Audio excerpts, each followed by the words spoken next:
Welcome to the Business of Design podcast. I'm Cheryl Horn, Director of Operations for Business of Design. A lot has changed at Business of Design since this episode originally aired. For the latest information and rates on events and membership at Business of Design, head to businessofdesign.com. Enjoy the show. Hello, episode 177. Yes, you are in the right place. This is Business of Design. I'm so glad you're here. I'm Kimberley Seldon, an interior design professional, and I'm feeling perky today because I got myself a haircut, which was really, really fun. There is a woman who does my makeup for me when I go on television. Her name's Theodora. She works for a company called My Beauty Crew, and they will just show up at your door, do your hair. Anyway, she was nearby, and so we set up a chair outside on the lawn, and I invited a couple of girlfriends, and we all got haircuts. And one of my girlfriends said, "Oh, how fabulous, a salon." Get it? Lawn. Anyway, hilarious, feeling good. It's nothing like a haircut to kind of make you feel like life is okay. And as if that wasn't enough to be excited about, we have the most amazing episode and 3 fabulous Business of Design members. Each one of them is so special and running such an interesting, mature, efficient, effective, thriving business. We have to have them on independently, but you get all 3 of them today, and it's really a treat. So who's running your business? That was the question we asked. Is it self-confident you? Is it frightened you? Is it fear of future you? Or are you like me in the early days where I turned my power and therefore my business over to a contractor or a tradesperson or my accountant or almost anyone who could take the responsibility of running a business off my shoulders? Because frankly, it was too much for me in those early days. I was having a hard time with it. Not so much anymore, and definitely these 3 women you're going to meet have figured it out as well. Let me tell you about our 3 fabulous guests. I didn't know which order to go in, so I just went in the order that they showed up to the Zoom call in. So I'm going to start with Holly Gagne. Holly says her life didn't really start until she found interior design. It was a second career for her. She has a master's of interior architecture from the Boston Architectural College, and she's been running independent design projects since 2007. I love this idea. Her studio is in an historic barn setting. Holly specializes in renovations and additions and new construction projects where she can have a strong hand in designing the interior architecture. Guest number 2, Phoebe Russell. Phoebe has an incredibly interesting pedigree as well. She started her business in 2008 after getting an interior design degree from New York School of Interior Design. During college, she worked for Schumacher, which is pretty cool, and Victoria Hagen. Wow, that had to be an incredible education. And you can see some of that sensibility in Phoebe's work. Her website's beautiful. Actually, all 3 of them have beautiful websites. Phoebe's firm consists of 2 full-time employees as well as a part-time draftsperson, but she also considers the professionals at the workrooms she hires and other industry suppliers to be part of her team. Phoebe is known for calm, clean interiors, and she achieves that look by blending complementary patterns, soothing color palettes, unique furnishings, and of course, she always has her eye on the details. Guest number 3, Justine Sterling, has an international pedigree. Justine's journey began about 30 years ago in Cape Town, South Africa. She's a graduate of Cape Technion School of Art and Design. She loves art and organization, which suits a career in interior design, but she also loves finding structure in chaos. And you'll hear her describe how much she loves the planning part. Initially, she worked as a hospitality designer in Johannesburg and continued in the corporate world after she moved to the United States in 1999. Justine has 1 full-time employee, and she also has a purchasing and expediting team that she relies on. And all 3 of them rely on the wisdom of the trio as a group. They really have found their tribe. And that's part of the conversation we're going to have today as well, that finding that tribe, they almost become like a board of directors for your company. And that group can give you a renewed energy, passion, and confidence in running your own business. I know this to be true firsthand because I rely on you, dear listeners, and especially Business of Design members, to keep me on the straight and narrow. I will sometimes find myself at a juncture where I know the right thing to do is the hard thing to do, and I want to take the easier, softer way, and I think, now, what would a Business of Design member say to me right now if I told them I was going to make this bad choice? Or what would a podcast listener say to me right now if I told them I was going to make this bad choice? So I have you guys sitting on my shoulder, and I'm so grateful for your wisdom. This conversation was so interesting to me. We decided to divide it into two parts because it really was two separate conversations. So today we're going to talk about confidence, about delegating, about that sweet spot of being an expert on a project and knowing what you're good at and being able to say yes or no depending on what works for you as the business owner. And in part two, we're going to talk about licensing and creating a niche for yourself and finding vendors who you want to be responsible for so you can produce the most integrated results for your clients and provide clients with a single front as a team who is working to fulfill on their vision. That's part two. Part one is really good. We're going to jump in right after we hear from Cheryl Horn. Hey, Cheryl, it has been a couple of crazy, insane weeks, I have to say. We've got so many big initiatives at Business of Design that are about to be unleashed on the world. We're so excited to give birth to these. And I may have let something slip that I promised I wouldn't. Oh no, what did you do? I mentioned that Business of Design has a whole new level of membership coming, which ties in really nicely to the conversation we're having with Holly, Phoebe, and Justine today. I let slip what we're calling it as well. Oh no! But we're going to beep that out. I'm surprised we haven't had to beep out more on this show. That's a really good point. In the meantime, we have an amazing webinar coming up with Brad Kleinard. Control Your Money, Control Your Life. Brad is going to teach us about financial literacy and advocacy. I am going to share, because it's been requested so many times, what my P&L looks like. What are the categories and how do I set myself up so that I can look at my books on any day of the week and see where I'm at in terms of profitability. But really, Brad's going to take it from there, and he's going to talk about creating independent wealth and simple strategies for being financially literate. This is the webinar I wish I had heard and heeded when I was 30 years old. Cheryl, tell us the details. So coming up on Wednesday, July 15th at 1 p.m. EST, we have a paid webinar with Brad Kleinard on Control Your Money, Control Your Life. So it's 2 hours long. It's $195. Complete details are on the website and registration is open. We've had a lot of interest in this one. It sort of picks up where Business of Design leaves off. Once you have those systems in place and you're dealing with a great bottom line, what do you do with that? What do you take away from that to really plan out your future?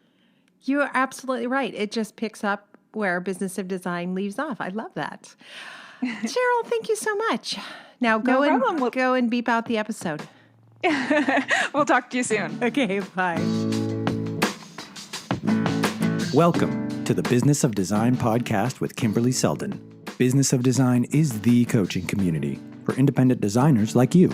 We know it takes more than hard work and talent to successfully run a professional design firm. There are proven business strategies that can solve your immediate challenges and transform your life. Don't try to do this alone. Join today and you'll have access to more than 100 video courses, participate in monthly coaching calls, and find unlimited support within our exclusive members-only Facebook group. Unlike traditional coaching, BOD is a fast track to immediate results for independent interior designers, decorators, architects, stagers, and landscapers just like you. Monthly membership is only $79. What are you waiting for? We all know design matters. At Business of Design, we think designers matter too.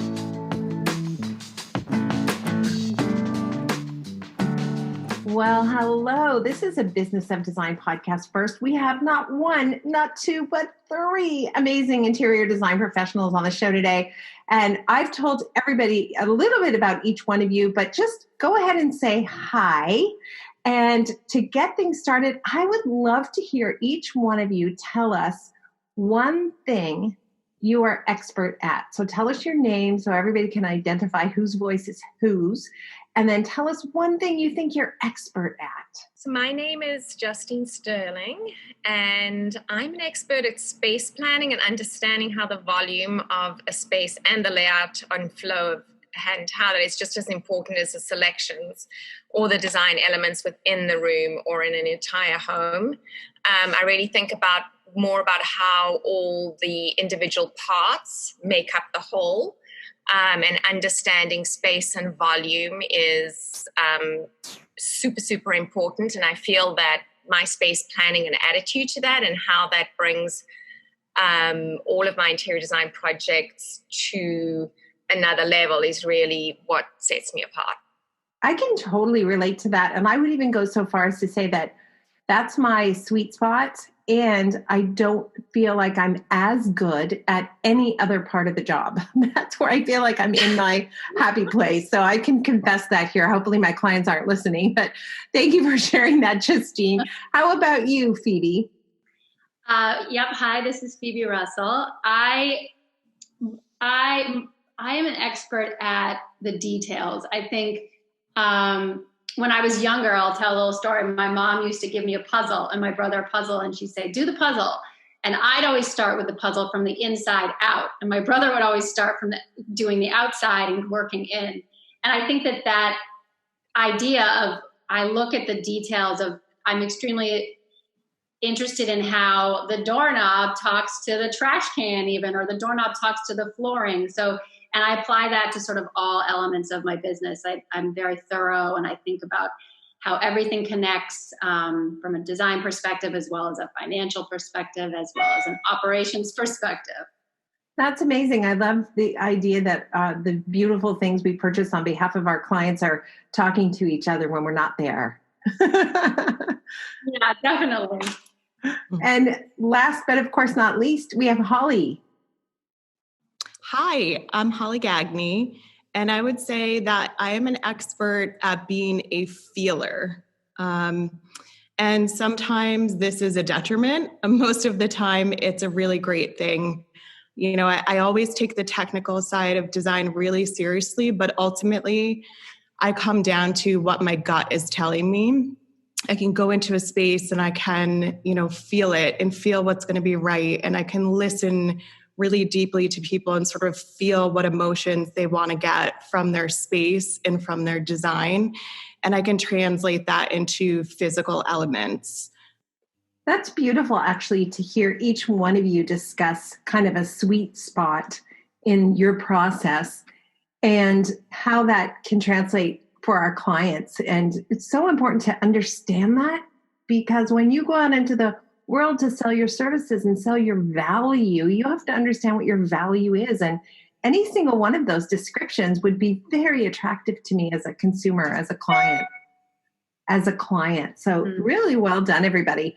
One of the questions that prompted us having this conversation has to do with who's running your business today. Do you guys remember that kind of brief conversation we had? I'd love to hear your thoughts on that. Who's running your business today? Yeah, I can speak to that. It was a question I had heard, who is running your business today? And it's something that I started to ask myself, who's running the business? Is it my confident self, or is it going to be my fearful self? Is it going to be my brave self and my grateful self? Who's running it? And I think how I see that connects the three of us, Justine and Holly and I, is that running a business is tough. That's the truth. I mean, we oftentimes are independent entrepreneurs, and we obviously have our employees to lean on, but having a group of women that we've found, the three of us, where we can talk about top line issues keeps us brave and keeps me brave and keeps me confident and determined. And it allows me to go back to that question of who is running it today. And, having us together as almost like an executive board, we lean on each other in that way. Yes, an executive board. I love that idea. Go ahead, Holly. Yeah, I was just going to follow up with, sorry. Editing is wonderful. You don't even have to worry about that.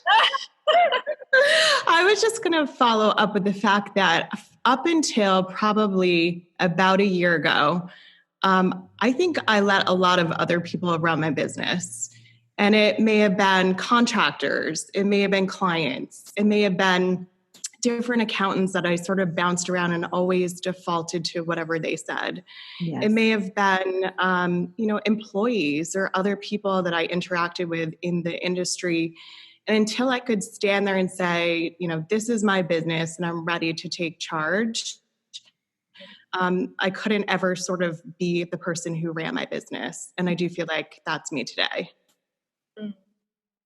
Yeah, I mean, I think a little bit on that thought, Holly, on for me, and I think like you, Kimberly, I have been doing this forever, for what feels like forever. I left high school, jumped into design school, and I've been doing interior design. But when I came out of my hospitality and my commercial background, which was my first, say, 16 years in the business, and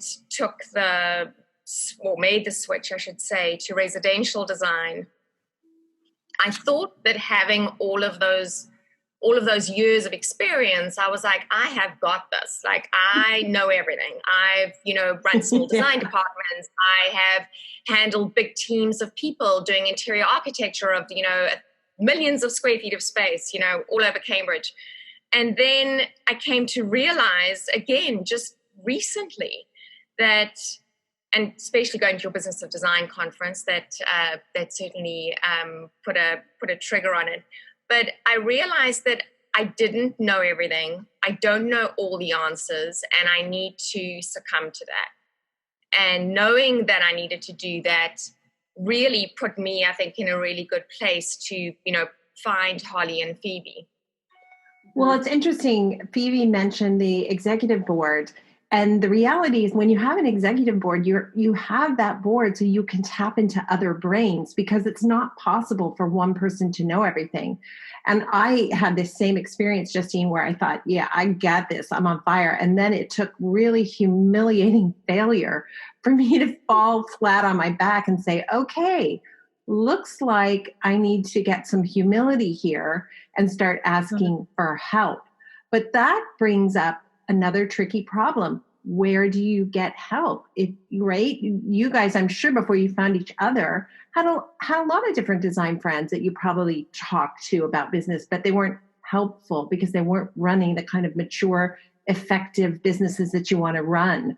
So Go ahead. Oh, no, I was just agreeing with you. I think that that we all have our employees, and we have, like Holly was saying, we have these. I run into the same thing where I spent a lot of years trying to figure out, and still trying to figure out who is the best person to talk to. And what I've come to find is the first, I need to lean into me. I need to lean into and have faith in the fact that I have good ideas and how I can run my business, but I also need to be aware that I don't have all the answers, and I need to, utilize the right people to help me get to those answers. I also have to check in with, am I leaning on fearful me? Am I leaning on brave me? Am I leaning on, oh my God, please someone help me, right? Go ahead. No, I think that, all of us started in design because we were feeling the need to be creative and have a creative outlet. I don't think most of us start design because we want to be a business professional. And there's just not a clear path to do both. I spent 5 years in a master's program, and there was one class about how to run a business. And it was really geared towards commercial design, not even residential. So I was sort of let loose into this world of you just got to figure it out. And there's, especially in the design industry, there's just so many multifaceted paths that you can take. You know, you can be a stylist or you can do interior architecture, and the paths are so different and so blurred. And so, you know, being able to sort of, I went through a lot of people, a lot of relationships that probably were ultimately a little bit of a disservice and kind of holding me back. And once you find those people who are on that same trajectory and that same path and they're in the same place, it's just sort of magical that, you know, you can get an answer and you can get somebody to kind of give you some confidence immediately. Well, you mentioned people off the top that, you know, who's running my business. And you said sometimes it's the contractor, sometimes it's the client. And that ties in really nicely with what you just said. The reality is because I didn't know things and because I had so much fear, I looked to those outside sources to tell me how to run my business. And because design school didn't tell me how to run my business. So I looked to those outside sources. I thought, you know, surely the contractor knows how to run the business, but come to find out, the contractor knows less than I do about how to run a business. And so it takes a while, even I think, for you to realize that you haven't even been given the tools you need to start your business, right? Right, exactly. Right. Yeah, I feel that the contractors out there, or at least of recent, since, you know, Holly, Phoebe, and I've been meeting and just working more on my business. It's interesting how even my conversations with them are changing, because I feel that I'm coming to it from a place of a little bit more confidence. I feel that they can also learn some stuff from me now. Absolutely. Yeah. This is a perfect place to pause and hear a word from our sponsor. And when we come back, Phoebe is going to talk about delegation and how this whole COVID lockdown situation may actually have helped her come to terms with how to do it more effectively. Hey, you fabulous design professional, you. I would like to tell you about Article.com. Full disclosure, they're sponsoring the podcast again. We've worked with them before, and you know how picky I am about who gets to sponsor this podcast, so you know I like them. Article.com is an online-only furniture resource. I bet you're using more of those these days. If you've never been to their website, what you're going to find is a great, robust catalog of furniture that really makes sense right now. Think mid-century modern meets Scandinavian simplicity. Really gorgeous stuff. They have a full professional trade program that gives me exclusive pricing and tax-exempt purchasing on everything in their catalog, which is amazing. And the Article team is made up of industry professionals who really understand the complexity of the work we do and are there to assist us with product sourcing and even finding the right item at the right price for your client. I'm all for anything that makes my job easier, and of course that makes me look good and makes my clients' homes look good. Go to bod.article.com to register. That's bod.article.com. You'll be glad you did. And thank you, Article.com, for your support of Business of Design and the work we do here. And now, back to the show. I find too that with the coronavirus happening, I've noticed that something I've always struggled with is delegating.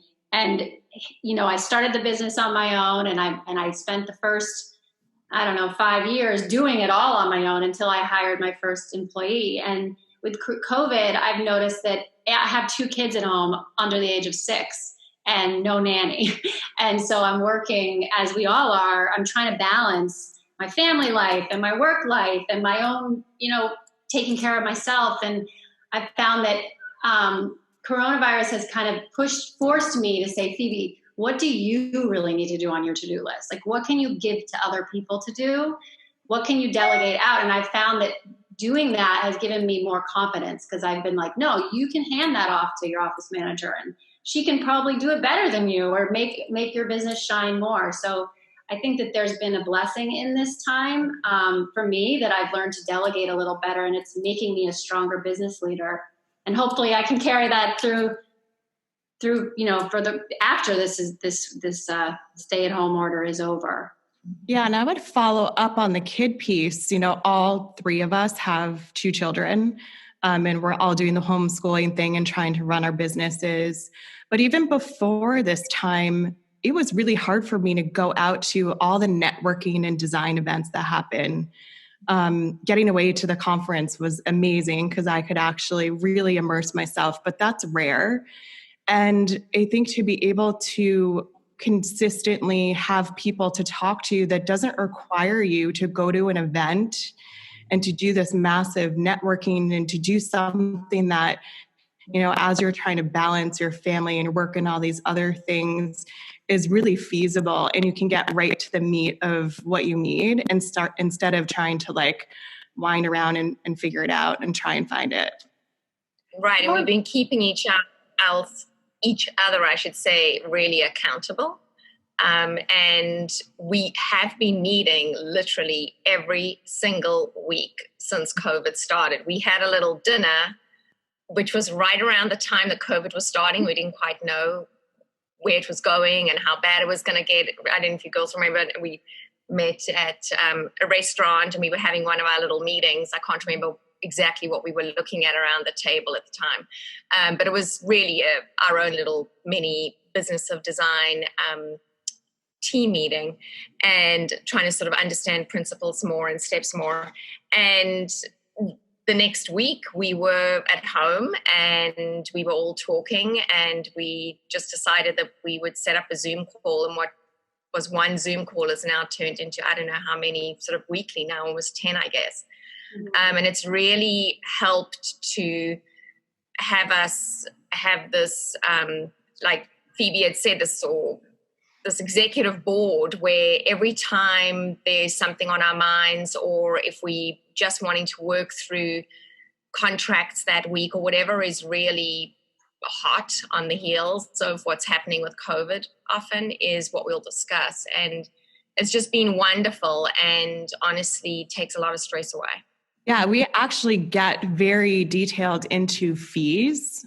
We share our fee amounts, we share contracts, and I feel like it's so much more, the information is so much more important and viable because it is related to the exact climate that we're in. And we can kind of keep each other consistent if we're, tackling how to be an interior designer in the same space, just different clients. It kind of creates this really nice, comfort of we're sharing the same experiences, and the information is just that much more important.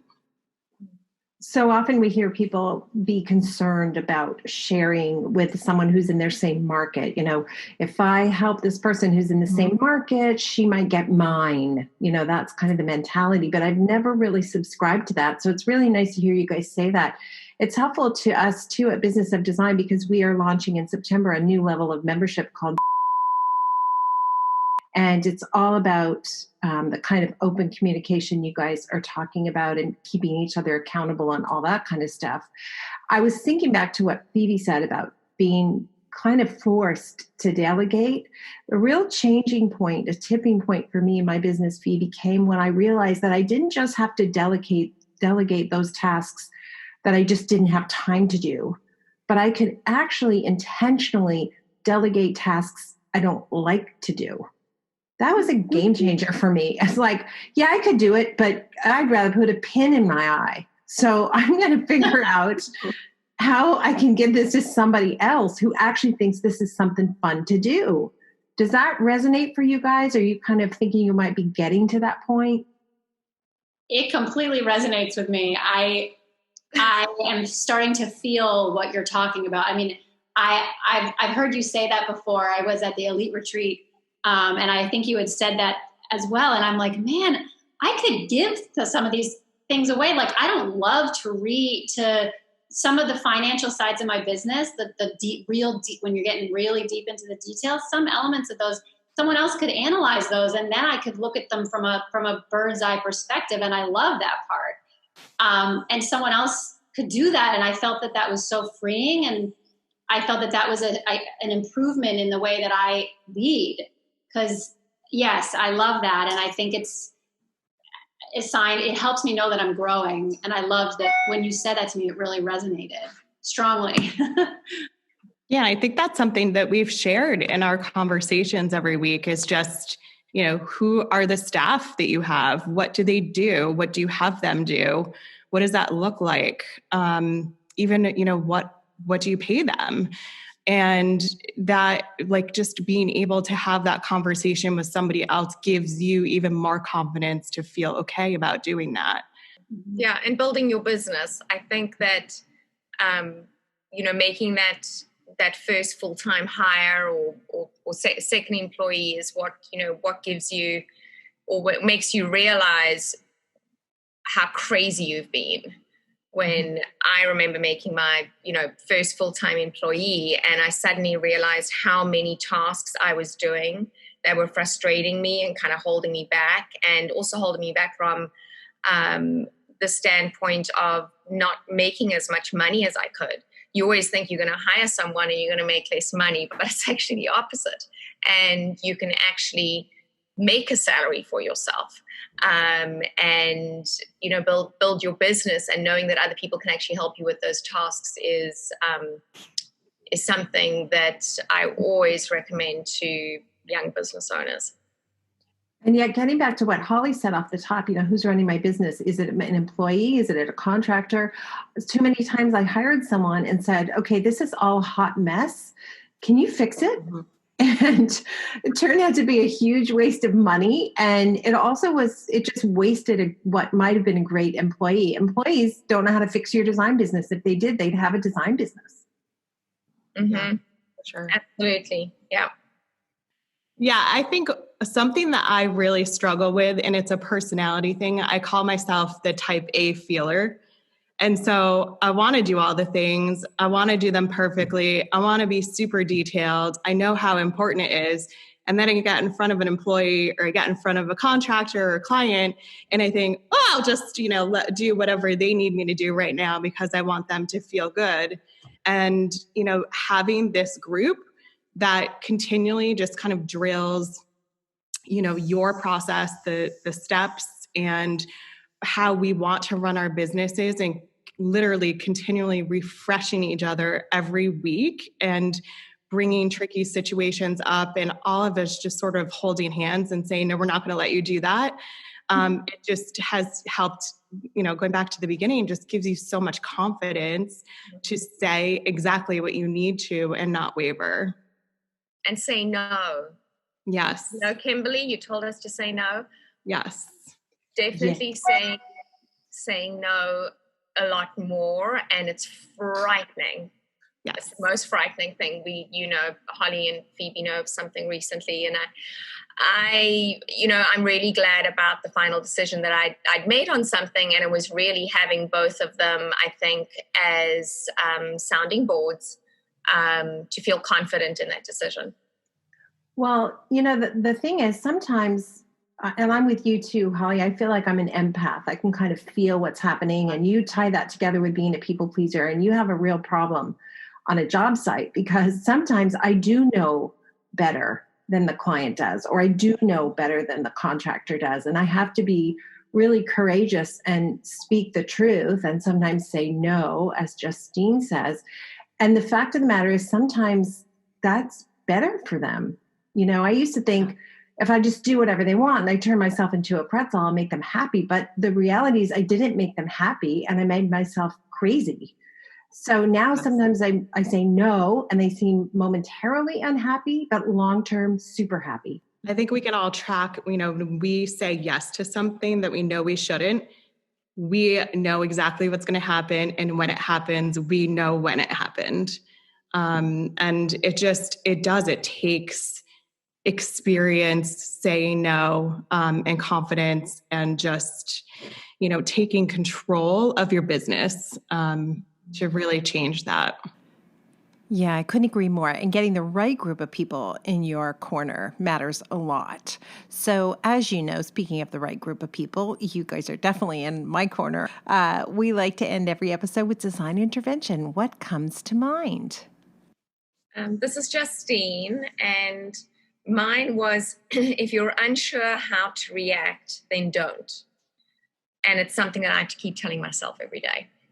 And especially during this time of COVID and being at home and all this uncertainty, it's very grounding to say that to yourself when you get that email or you get that phone call or you get that request for a new project and you're just not sure what you should be doing.